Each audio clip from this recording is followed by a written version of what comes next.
আগামীকাল মালদা সফরে আসছেন মুখ্যমন্ত্রী মমতা বন্দ্যোপাধ্যায়। তার আগে কড়া নিরাপত্তায় মুড়ে ফেলা হয়েছে মালদা শহরকে। বালুরঘাটে সভা শেষ করে বুধবার দুপুরে কপ্টারে চেপে বিবেকানন্দ যুব ক্রীড়া ময়দানে আসবেন মুখ্যমন্ত্রী। সেখান থেকে পায়ে হেঁটে মালদা জেলা ক্রীড়া সংস্থার ময়দানে প্রশাসনিক সভায় যোগ দেবেন তিনি। সেখান থেকে সভা করে মুখ্যমন্ত্রী মুর্শিদাবাদের উদ্দেশ্যে রওনা দেবেন।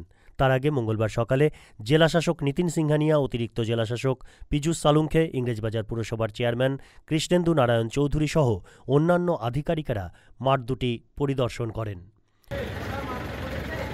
মঞ্চে অনুষ্ঠান করবেন মুখ্যমন্ত্রী মমতা বন্দ্যোপাধ্যায়।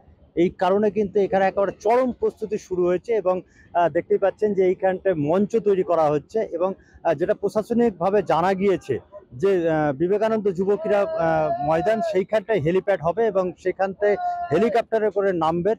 বালুঘাট থেকে আসবেন তিনি এবং বুধবার ঠিক 12টার সময় তার এই হেলিকপ্টার এখানটায় নামার কথা রয়েছে এবং তারপরেই কিন্তু তিনি প্রশাসনিক যে সভা রয়েছে সেইখানটা মালদা ডিএসএ ময়দানে সেইখানে তিনি সভা করবেন এবং বিভিন্ন বেনিফিশিয়ারিদের বিভিন্ন প্রকল্পের মাধ্যমে অনুদান প্রদান করবেন, এতটুকুই জানা গিয়েছে।